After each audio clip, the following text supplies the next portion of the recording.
रंगपुर। अगला शहर कौन सा है? रंगपुर। ये वाला जो क्षेत्र है, ये वाला क्षेत्र क्या बतलाता है? गुजरात। क्या बतलाता है? गुजरात। इधर जो बढ़ा हुआ क्षेत्र है, ठीक, तो गुजरात किस नदी के किनारे है? भादरा नदी। कौन सा समुंदर होगा? समुंदर पूछ रहे हैं, समुंदर। गुजरात पूछ रहे हैं हम, गुजरात। गुजरात किस समुंदर के बगल में है? तो यहाँ पर जो समुंदर है, इस क्षेत्र में जो समुंदर है, कौन सा है? कौन सा है? वो है अरब सागर। कौन सा है? अरब सागर। कौन सा है? अरब सागर, ठीक है। और जस्ट इसके बगल में हमारा कौन सा राज्य है? गुजरात। और गुजरात में ही एक नदी है जिसका नाम है, क्या नाम है? भादरा नदी। गुजरात में एक नदी है जिसका नाम है भादरा नदी। और इसी नदी के किनारे कौन सी है? इसी नदी के किनारे हमारा जो हड़प्पा का स्थल है, रंगपुर। क्या है? रंगपुर। क्या है?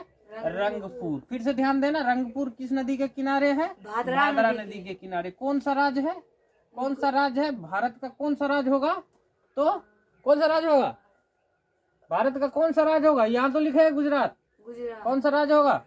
गुजरात होगा, ठीक है। चलिए, तो यह स्थल गुजरात प्रांत में है। क्या है? कहाँ पर है? कहाँ पर है? गुजरात। फिर से ध्यान देना, कहाँ पर है? कौन से नदी के किनारे? कौन से नदी के किनारे? भादरा नदी के किनारे, ठीक। इसकी जो खोज किया गया है, इसका जो खोज हुआ है, ठीक है, वो कब हुआ है? 1954 में। 1954 में। और इसका खोज किसने किया? रंगानाथ राव। किसने किया? रंगानाथ राव। किसने किया? रंगानाथ राव। अब बताओ, गुजरात के बगल में कौन सा समुंदर है? समुंदर है अरब सागर। अरब सागर। यहाँ जो बगल में नीचे श्रीलंका है, यहाँ जो बगल में नीचे कौन सी है? श्रीलंका। ये श्रीलंका को बता रहा है। किसको बता रहा है? श्रीलंका को। किसको? श्रीलंका। समझ रहा है ना बात को? ये पूछेगा किस समुंदर में है, तो क्या बोलोगे? कौन सा समुंदर है? यहाँ पर क्या बहता है? कौन सा समुंदर बहता है? हिंद महासागर। कौन सी बहता है?